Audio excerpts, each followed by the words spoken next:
Hello दोस्तों, आज के इस वीडियो में मैं उपस्थित हूं एक बहुत ही बड़ी खुशखबरी के साथ, जिसका आपको कई दिनों से बेसब्री से इंतजार था और आज आपकी इंतजार की घड़ियां खत्म हुई।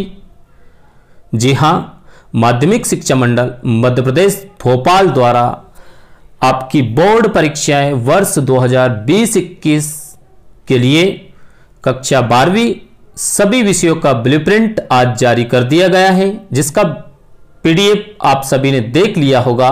लेकिन कुछ बच्चों को पीडीएफ में दिए ब्लूप्रिंट को समझने में परेशानी आ रही थी और ब्लूप्रिंट को सही से समझ नहीं पा रहे थे। इसलिए मेरे को लगा कि मुझे बच्चों की मदद करना चाहिए और इस ब्लूप्रिंट को समझाना चाहिए, इसलिए मैंने ये वीडियो बनाया है।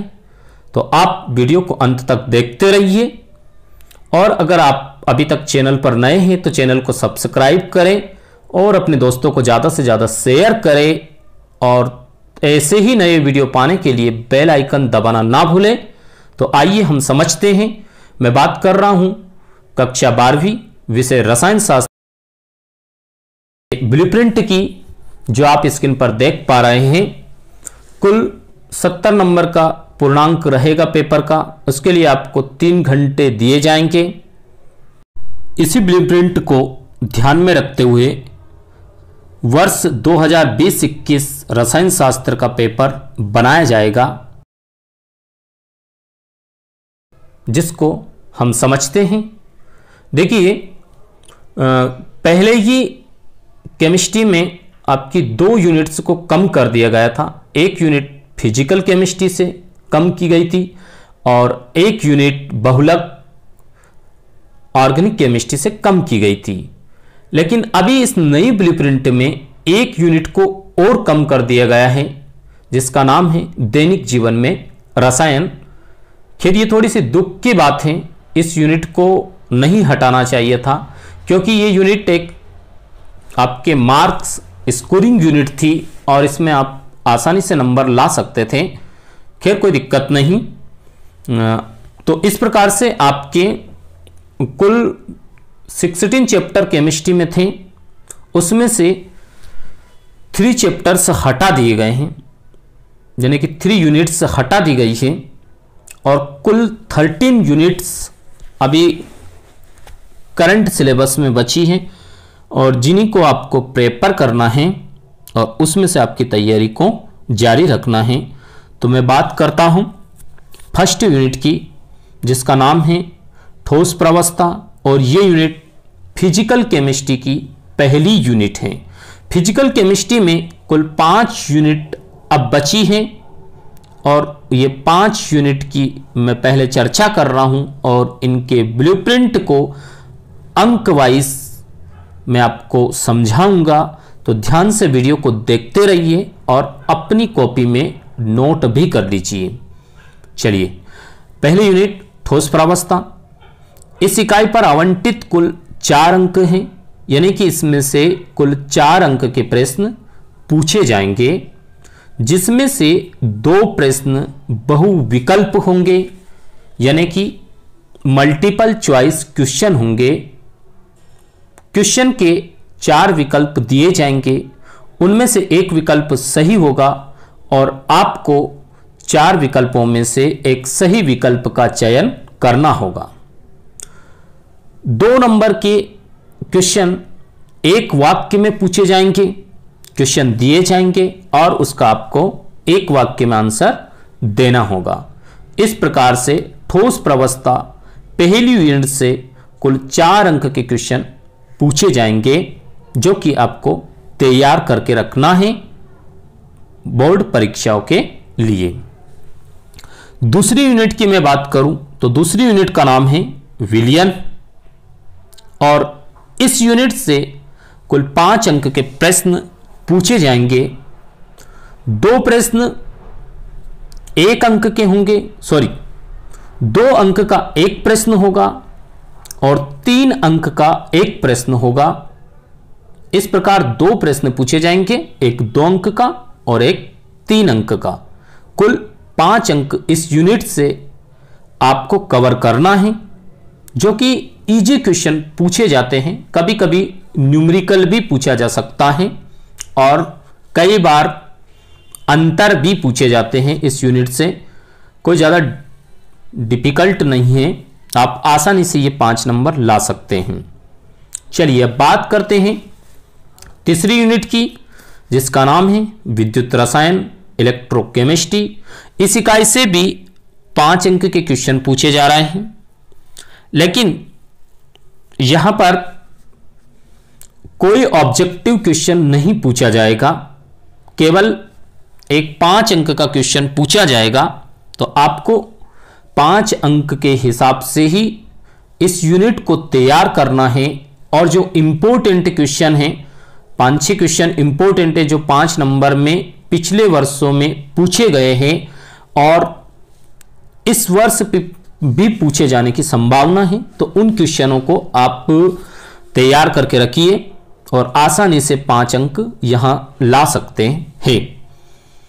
चौथी यूनिट की मैं बात करूं तो जिसका नाम है रासायनिक बल गतिकी, और इस यूनिट से भी 5 अंक के प्रश्न पूछे जाएंगे, जिसमें 1 अंक का रिक्त स्थान पूछा जाएगा और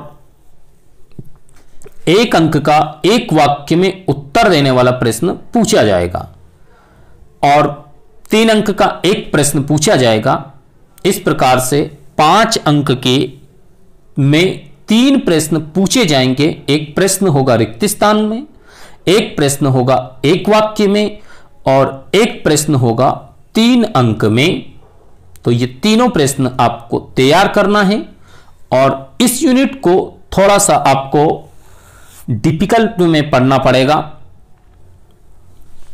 और इस यूनिट को आपको थोड़ा सा डिटेल में पढ़ना पड़ेगा, क्योंकि वैसे भी एक मैथमेटिकल यूनिट है और इसमें से ऑब्जेक्टिव भी पूछे जा रहे हैं, इसलिए थोड़ी सी टफ हो जाती है और ऑब्जेक्टिव कभी कभी किताब के अंदर से पूछे जाते हैं।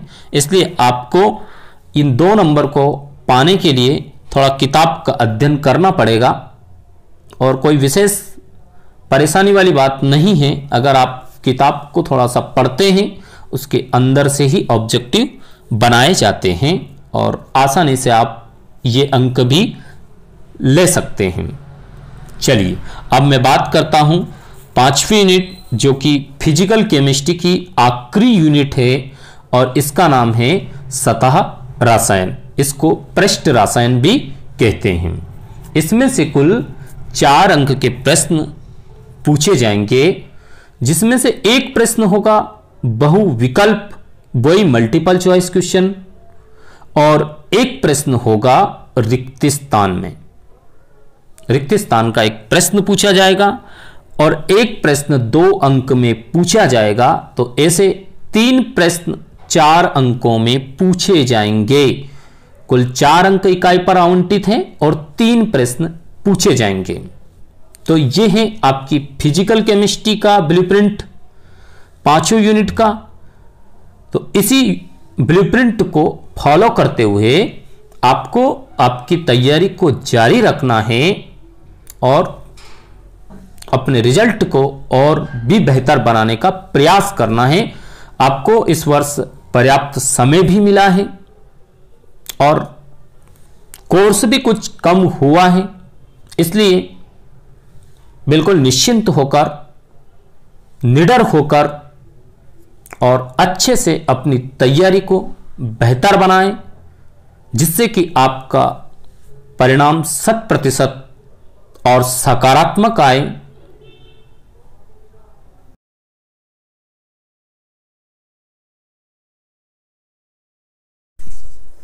हाँ, अब मैं बात कर रहा हूं इनऑर्गेनिक केमिस्ट्री की। 6 यूनिट है और जिसका नाम है पी ब्लॉक के तत्व। पी ब्लॉक के तत्व में आवर्त सारणी के समूह 15, 16, 17 और 18 के तत्वों के बारे में पढ़ा जाता है और इसी यूनिट से सबसे ज्यादा मार्क्स के क्वेश्चन पूछे जा रहे हैं। 8 मार्क्स के क्वेश्चन इसमें से पूछे जाएंगे, जिसमें से एक क्वेश्चन होगा जो रिक्त स्थान में पूछा जाएगा और 2 क्वेश्चन सही जोड़ी में पूछे जाएंगे और 5 अंक का एक क्वेश्चन पूछा जाएगा।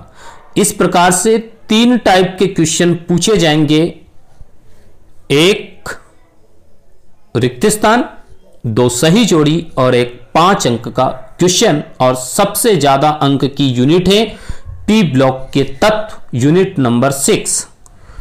अब 7वीं यूनिट की बात करते हैं जिसका नाम है डी एवं एफ ब्लॉक के तत्व।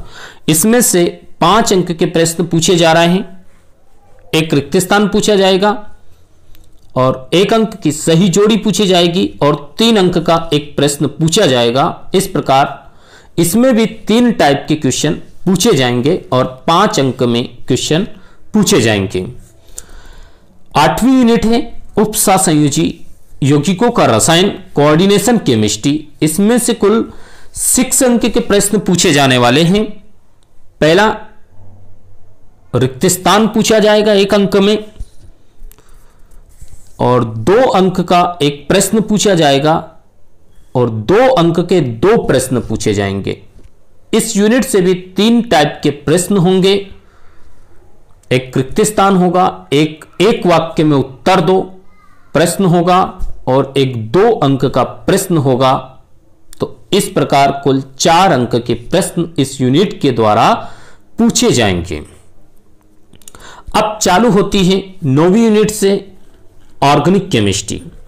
ऑर्गेनिक केमिस्ट्री का पहली यूनिट है हेलो एल्केन तथा हेलो एरिन, जिसमें से 5 अंक के क्वेश्चन पूछे जाएंगे और केवल 5 अंक का एक ही प्रश्न पूछा जाएगा।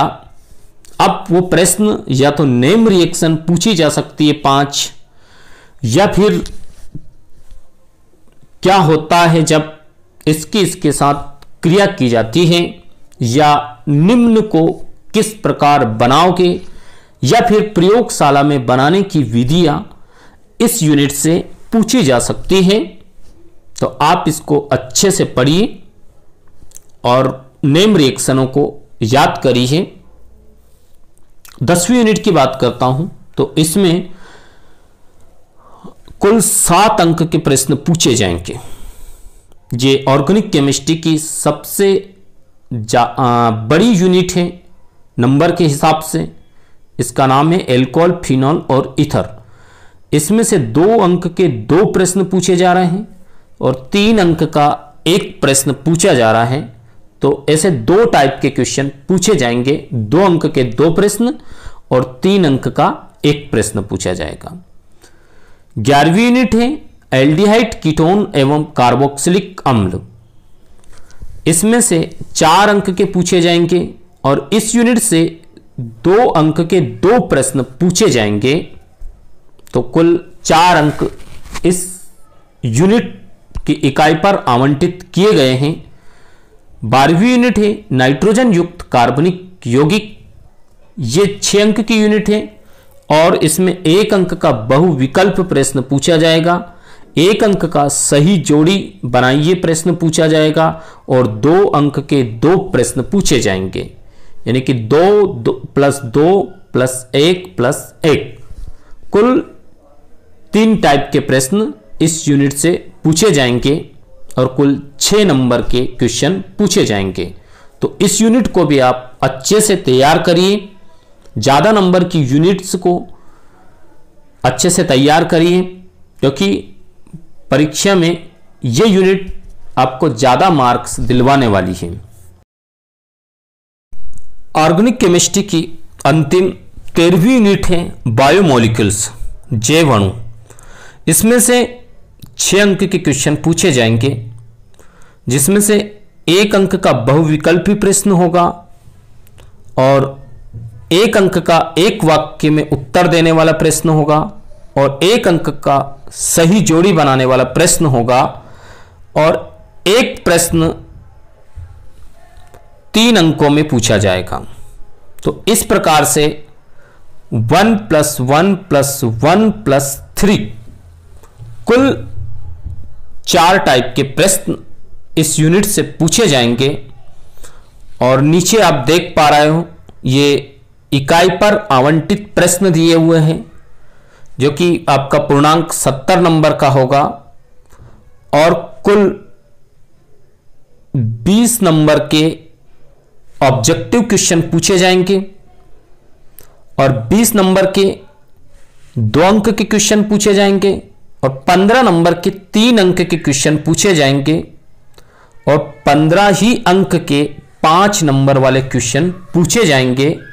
इस प्रकार ये 70 नंबर का आपका पेपर है। 4 अंक का कोई क्वेश्चन इस ब्लूप्रिंट के द्वारा नहीं पूछा जाएगा। केवल और केवल 1 अंक, 2 अंक और 5 अंक के प्रश्न पूछे जाएंगे। तो ब्लूप्रिंट को आपने अच्छे से समझ लिया होगा और सीख भी लिया होगा। तो इसी ब्लूप्रिंट को ध्यान में रखते हुए दोस्तों अपनी पढ़ाई को निरंतर जारी रखें और आने वाली समस्याओं को सॉल्व करने का प्रयास करें। और अगर कोई दिक्कत आती है किसी क्वेश्चन को समझने में तो आप मुझे वीडियो के डिस्क्रिप्शन में कमेंट करके बताइए ताकि मैं आपकी समस्या का समाधान कर सकूं और आपके परिणाम को बेहतर बनाने में अपना योगदान दे सकूं। और इसी प्रकार से आप सभी का प्यार मिलता रहा तो मैं आपके लिए मेहनत करने में कोई कमी नहीं छोड़ूंगा। अभी अर्जुन एकेडमी चैनल पर अतीत के पिटारे से 100 क्वेश्चन निकालकर लाने वाला हूं और उन 100 क्वेश्चन में से आपको एक बेस्ट तरीके से तैयारी करवाने वाला हूं। यह सीरीज बहुत ही जल्दी चालू होने वाली है और केमिस्ट्री के आप टॉप जो कि पिछले वर्षों पूछे गए हैं और इस वर्ष भी पूछे जाने की संभावना है, ऐसे 100 क्वेश्चनों की सीरीज मैं बहुत ही जल्दी अपने अर्जुन एकेडमी यूट्यूब चैनल पर, जिस पर आप मुझे देख रहे हो, इस पर बहुत जल्दी लाने वाला हूं। आप इस सीरीज को देखिए, एक एक वीडियो को सीखिए और अपने दोस्तों को भी सिखाने के लिए, सीखने के लिए आमंत्रित कीजिए, उनको वीडियो को शेयर कीजिए। और चैनल पर अभी तक नए हैं तो चैनल को सब्सक्राइब करें, वीडियो पसंद आए तो लाइक करें और ऐसे ही वीडियो पाने के लिए बेल आइकन दबाना ना भूलें। आप सभी का प्यार इसी प्रकार बना रहा तो अर्जुन एकेडमी परिवार एक दिन बहुत बड़ा होगा और आपके साथ साथ ही देश दुनिया के ऐसे ही कई बच्चों को सीखने का फायदा मिलेगा। जो बच्चे कोचिंग नहीं जा सकते हैं या कोचिंग जाने में आर्थिक समस्या है, ऐसे बच्चों को भी सीखने का फायदा मिलेगा। इसलिए आप ज्ञान को फैलाइए, ज्ञान का प्रसार करिए। ज्ञान को फैलाने से ज्ञान कभी कम नहीं होता है बल्कि अपना खुद का ही ज्ञान बढ़ता है। इसलिए आप दोस्तों की मदद करिए और दोस्तों को ज़्यादा से ज़्यादा शेयर कीजिए, चैनल को लाइक कीजिए। ऑल द बेस्ट दोस्तों इस पीडीएफ के लिए और आपको तैयारी करने के लिए। आप जुड़ जाइए, अब जिसका इंतजार था वो आपको मिल गया है। अब आप अपनी तरफ से पढ़ाई में जुड़ जाइए और अपनी पढ़ाई को बेहतर बनाइए। मिलते हैं नेक्स्ट वीडियो के साथ।